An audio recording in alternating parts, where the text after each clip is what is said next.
Dalam sebuah piagam yang dikeluarkan Sultan Agung pada tahun 1641, Panembahan Romo ing Kajoran namanya disebut sebagai salah satu sosok penting di Istana Mataram. Kemudian dalam serat Centini yang ditulis pada tahun 1823, menulis Panembahan Romo dari Trah Kajoran sebagai ulama yang karismatik dan penuh kasih saat Mas Cebulang dalam melaku pengembaraannya datang bertamu kepadanya.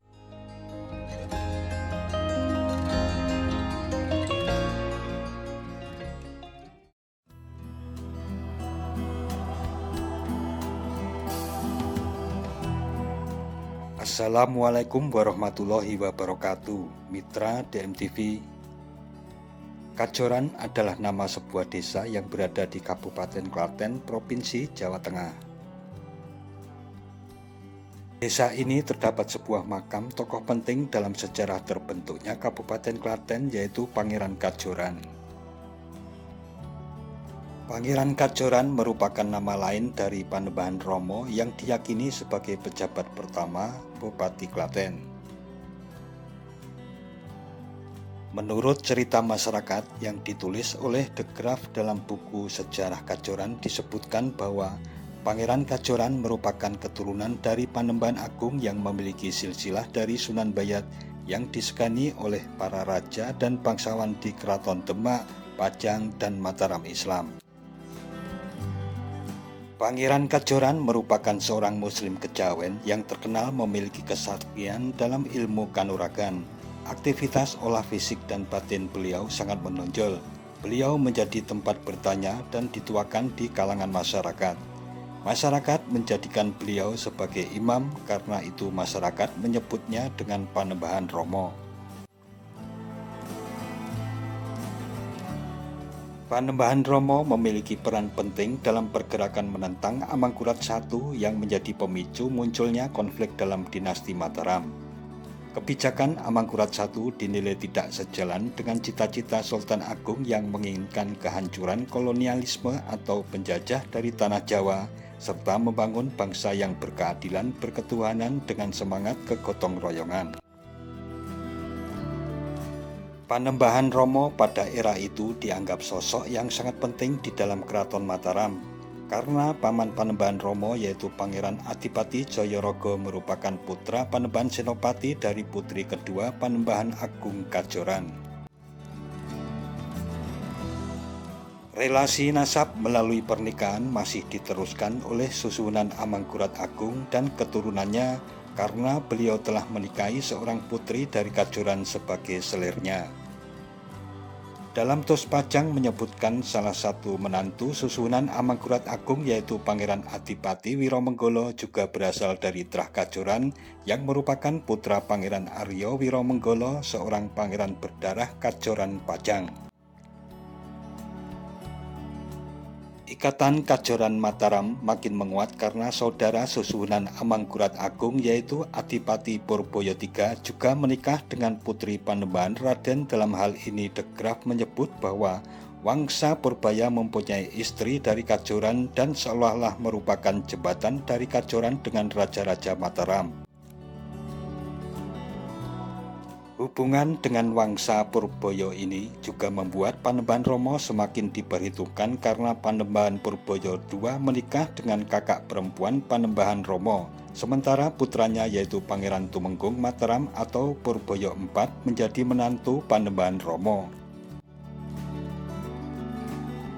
Dikisahkan Pangeran Purboyo kedua dan keempat yang merupakan keturunan Purboyo I juga menikah dengan adik perempuan Pangeran Raden. Karena itu Panembahan Romo menurut silsilah memang keponakan Purboyo I.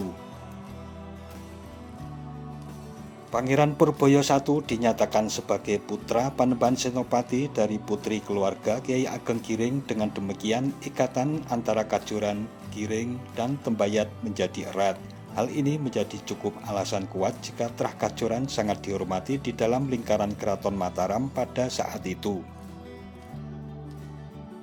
Terjadinya persilangan Trah Kajoran, Tembayat, dan Giring dikisahkan juga telah memainkan peranannya masing-masing dalam dinamika politik di Mataram kala itu.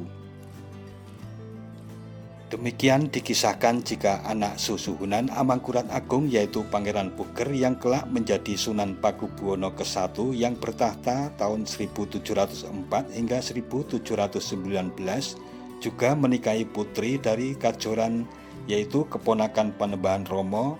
Dengan demikian Pangeran Puger sendiri juga mempunyai darah Kajoran. Dalam Babad Alit menyebutkan jika pada masa susuhunan Amangkurat Agung, maka Trah Kajoran membantu Trunojoyo menyerang Kedaton Mataram di Pleret. Karena itu putra Panembahan Romo yaitu Pangeran Adipati Wiromenggolo dihukum mati oleh susuhunan Amangkurat Agung. Karena hal tersebut, maka Panembahan Romo Kajoran mulai terang-terangan membantu Raden Trunojoyo melakukan pemberontakan kepada Pleret yang pada saat itu sudah mulai melibatkan kompeni Belanda. Diriwayatkan setelah melalui berbagai rangkaian peperangan yang dramatis hingga Keraton Pleret runtuh pada 28 Juni 1677, maka ada sekitar 20 hingga 25 ribu pasukan Jawa dan hanya 6-700-an pasukan Madura berada di Mataram. Dengan demikian orang-orang Jawa di bawah Trah Kajoran lebih banyak menguasai Mataram, meskipun Panembahan Romo sendiri justru kembali ke Tembayat Klaten waktu itu. Demikian juga orang-orang Madura bergegas pulang ke Madura dengan membawa barang rampasan perang yang banyak, yang berupa barang berharga, uang senilai 350.000 real, serta putri dan abdi wanita yang cantik.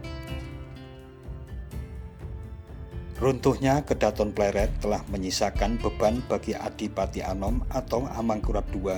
Terlebih kekalahannya di Kegodok dan lolosnya Panembahan Romo membuat kalangan istana, terutama kerabat dalam keraton, justru mencurigainya yang dianggap telah melakukan persekongkolan jahat dengan Raden Trunojoyo melalui Panembahan Romo. Karena hal tersebut, selanjutnya Amangkurat II bersama-sama dengan Belanda melakukan perburuan yang dramatis terhadap Raden Trunojoyo maupun terhadap Panembahan Romo Kajoran yang kemudian tercatat keduanya berhasil dilumpuhkan.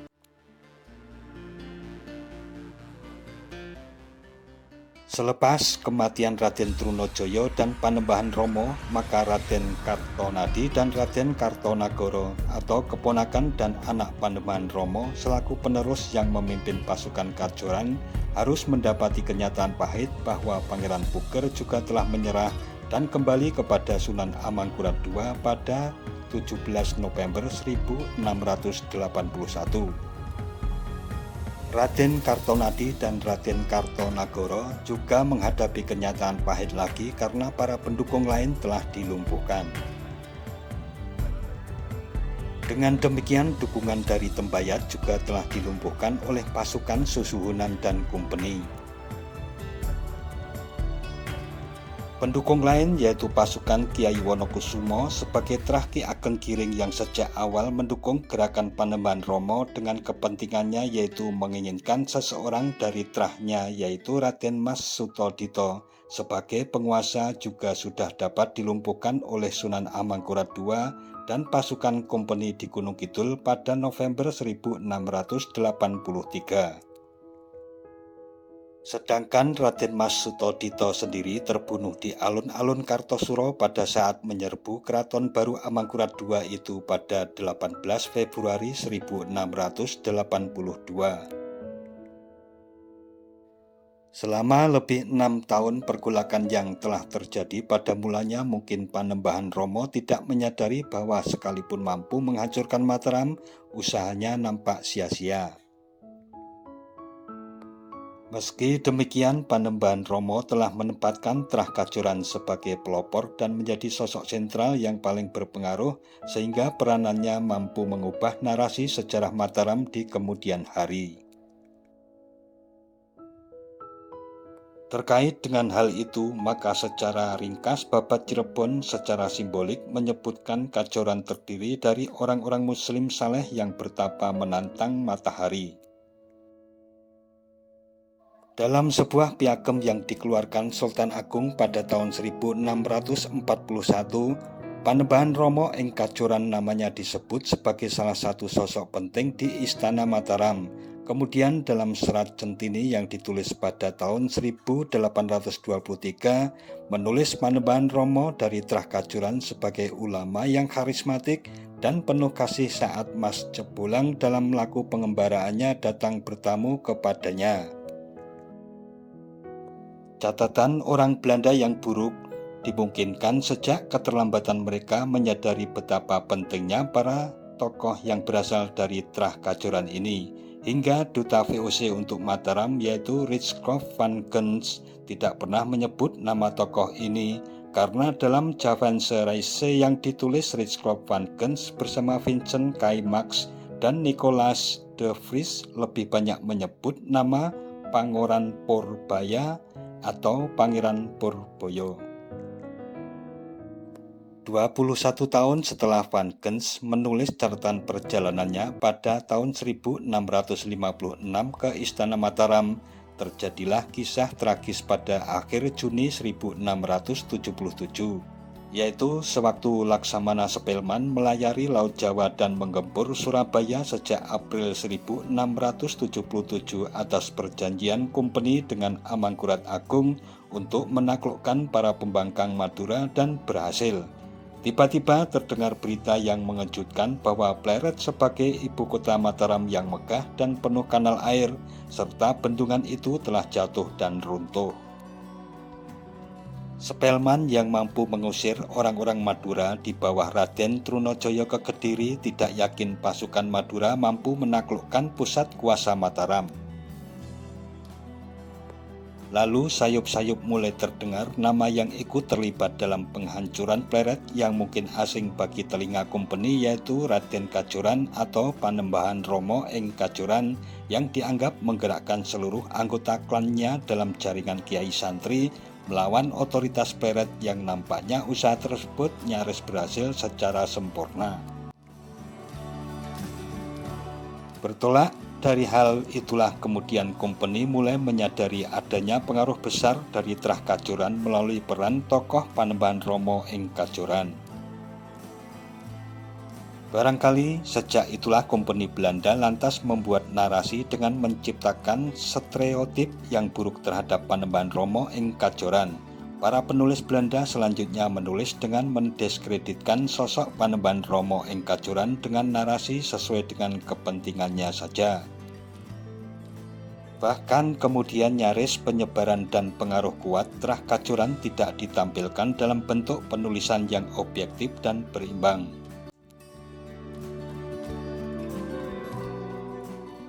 Makam daripada Panembahan Rama Kajoran terletak di Dusun 3, Cimbung, Kecamatan Kalikotes, Kabupaten Klaten, Jawa Tengah. Kompleks makam yang dikelilingi dengan pagar tembok ini terdiri atas satu jungkup utama tempat Panembahan Rama dan para kerabatnya. Jungkup utama dikelilingi tembok keliling dengan pintu gerbang sebagai pintu masuk. Di luar jungkup utama terdapat makam untuk umum yang merupakan keturunan Panembahan Rama Ambale. Di sebelah makam terdapat batu gilang serta sebuah sendang yang digunakan untuk pemandian. Konon dikisahkan air sendang tersebut dipercaya sebagai air yang keramat dan mujarab untuk pengobatan, sehingga pada malam Jumat sendang tersebut sering digunakan untuk topo kungkum.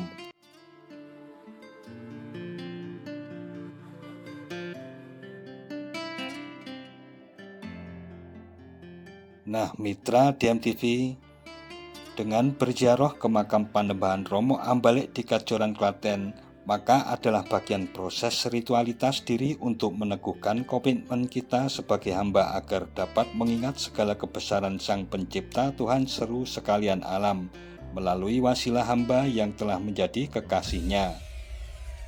Segala kisah hidup yang ditorehkan oleh ahli kubur tersebut adalah cakrawala bagi kita untuk mengingatkan asal muasal kita dan kepada siapa kita akan kembali. Jangan lupa subscribe dan tekan tombol loncengnya agar tidak ketinggalan dengan video-video terbaru dari DMTV. Sekian dan wassalamualaikum warahmatullahi wabarakatuh.